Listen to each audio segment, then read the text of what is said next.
Hello guys! Today I decided to record a video about learning new words or how to learn new words without learning them. I know that it's a problem that many teachers give you long lists of words and tell you to learn them by heart, but very few explain how to do that.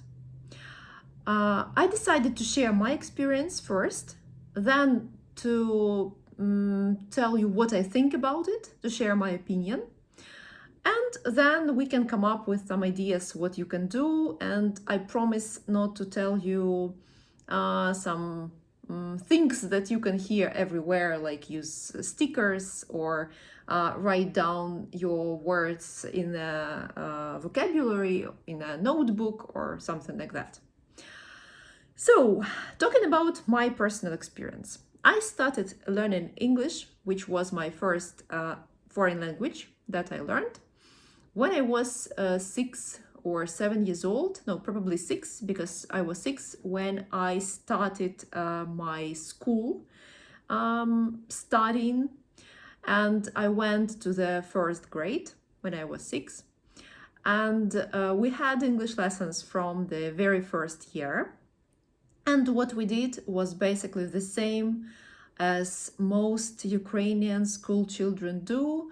We had vocabulary with like 3 columns to write down a word in English, then its transcription or how it is pronounced, and the translation. And we had to learn these words, and it's like the basic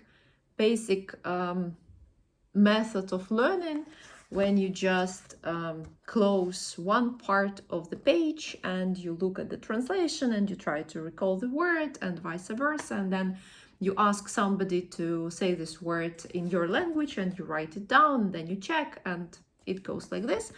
And I do believe that this method works, but it takes a lot of time, and what is more important, it takes a lot of effort. You really need to make a lot of effort to do that, and it's really hard to make yourself sit and learn those words, especially if you have lots of them.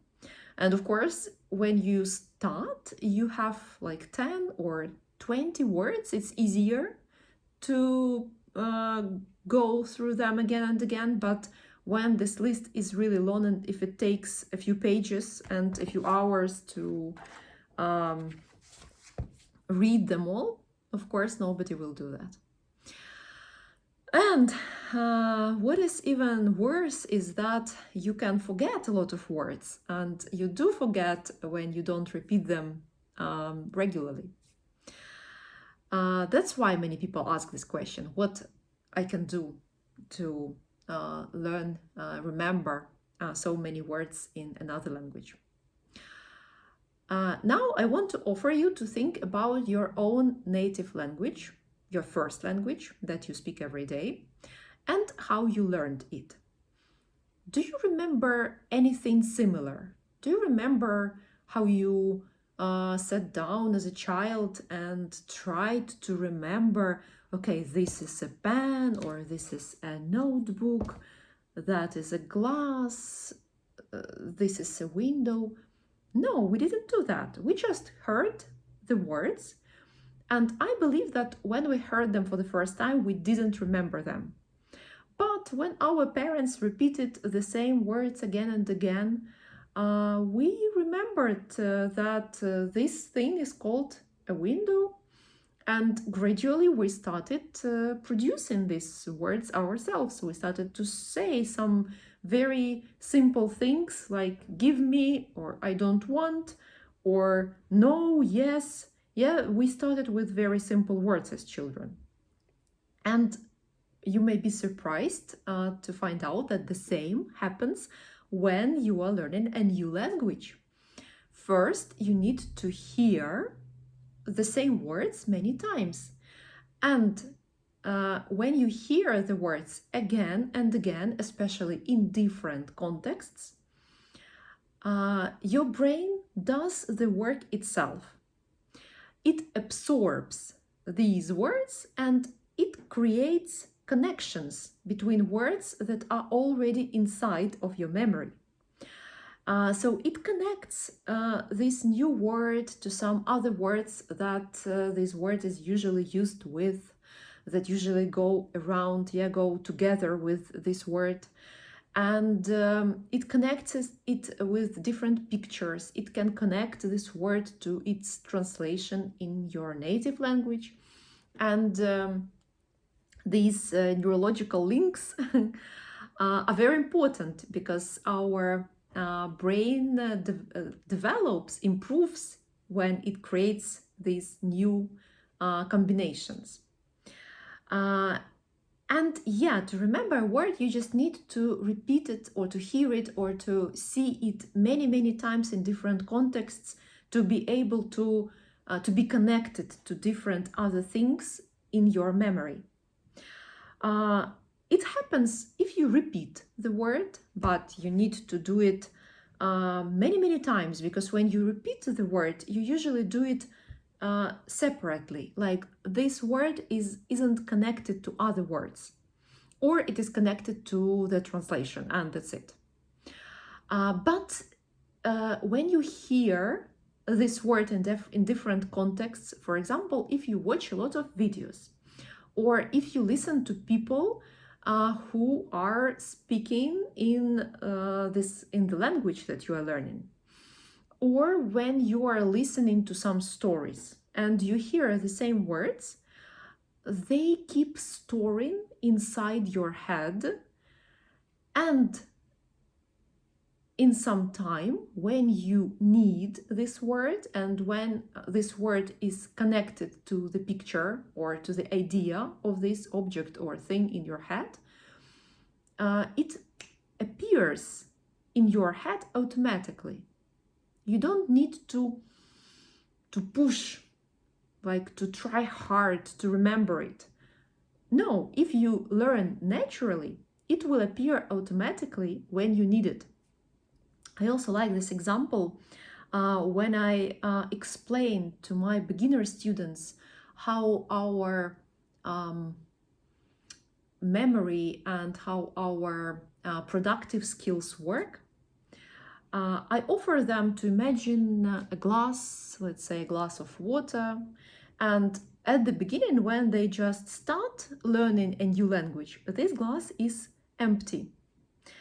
So when they try to say something, they don't have anything inside to choose from. Yes, there is nothing. You can't take anything from nothing.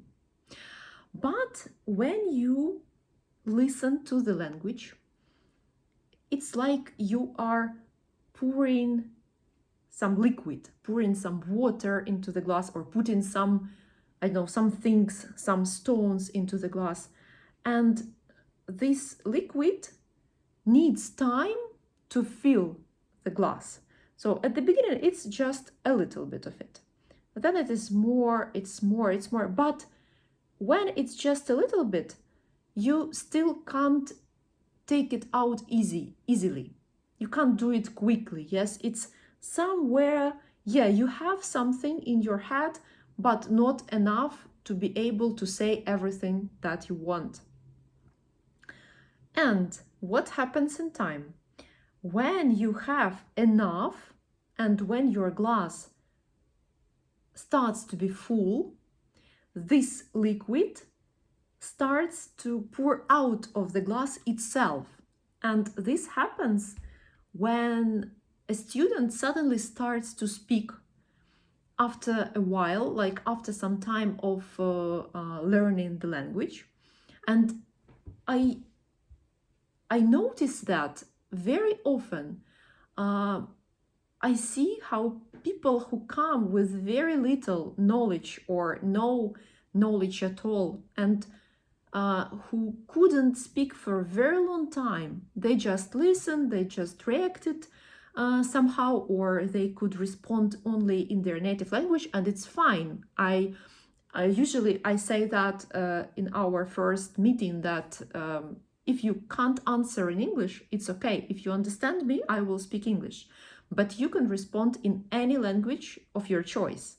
if it's comfortable for you to answer, to respond, to say something in Ukrainian, you can do it in Ukrainian, and I will still talk to you in English.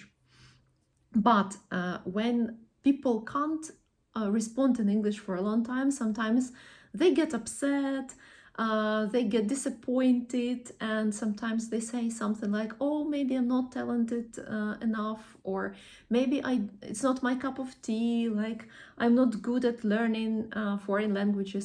And here I want to tell you one very important thing. There are no people who are not good at languages. Otherwise, you wouldn't be able to speak your native language, right? I don't know anybody. I understand such people exist, but I don't know people who can't speak their native language.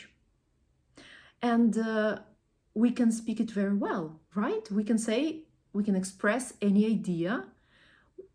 Different people have different abilities. Yes, some people know more words, some people know fewer words, right? So it depends. But in general, we can all use our native language and we're able to speak properly and efficiently, So it means that we are good at languages. When we say that there are people who are better at languages than others, what we mean is that there are people who are able to learn a foreign language even when not very effective methods are used.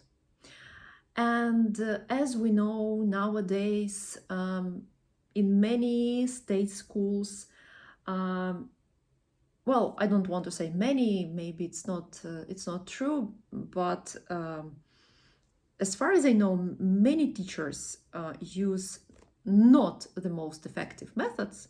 That's why so many people believe that they have no skills and no ability of learning a new language. But I want to assure you that everybody has this ability and everybody can learn a language if you do it in the right way. And doing it in the right way means to hear a lot of language and to understand this foreign language that you are learning. That's why it is so important to watch videos between the lessons, to try to understand your teachers at the lessons if your teachers are talking in English. And if they don't, to ask your teachers to talk in English to you, because it's very important to get enough exposure to the language, to see, to encounter a lot of language, to hear a lot of language. It's very, very important. And when somebody speaks English with you, they use a lot of English words, right? So you hear a lot of English words and your brain starts to store them, starts to absorb them. And when you have enough, you will be able to use them and you start to speak. That's why what I wanted to tell you today is a very simple thing, that you don't need to write down lists of new words. You don't need to open your vocabulary every day and to revise these words and to write dictations or anything like that, unless you want to. Because there are people who just enjoy doing such things, and if you enjoy it, of course, you can do it. You can write everything down. You can come back to these words if you like doing it, no problem. But if you don't, well, then you shouldn't. All you need to do is just to watch a lot of videos, to listen to your teacher, to listen to different stories. And when it's time for you to remember a new word, you will remember it. And the more you listen, just imagine that the more words you hear, like if you listen to this 15-minute video, I think if you listen to it, you've heard so many English words that it's much more useful than you would if you spent this time just looking at the list of words in your vocabulary. Well, personally, I do have a vocabulary, But I do it just because this is my job, and sometimes my students ask me to translate some words of the lesson that I didn't know before and that I find interesting. So what I do is having this notebook where I have different topics. And for example, like medicine or general English or words connected to New Year celebration or plants or something like that. And if I encounter a new word that I didn't know before, I write it down, because usually those words are very rare. Like I don't encounter them very often. I don't hear them very often, or they may be connected to some topic that is not very interesting for me. That's why I just don't watch videos about it or don't read anything about it. And yeah, that's why sometimes I want to remember some of these words in case I will need them in future with other students. Sport, yeah, so sports words like a club, a puck, a shuttlecock, something like that. Yeah, so yeah, I just open this notebook from time to time and I look at these words to recall them, and that's the only thing that I do that is connected to learning new vocabulary. I can also write down a new word if I watch a movie and I hear something really interesting. For example, recently I wrote down a phrase, it takes one to know one. It takes one to know one. You need to say it quickly. It takes one to know one. Which means that if you see a person who is similar to you, and you can quickly recognize him or her, this phrase means that. I didn't know it, so that's why I decided to write it down. Okay, that's it. Thank you for watching. I hope it was clear for you, it was easy to understand. But if you have any questions or any comments, or if you don't agree with me, or if you want to add anything to my story, please text me or write a comment down below. And I hope to see you soon at the lesson. Have a nice day. Bye bye.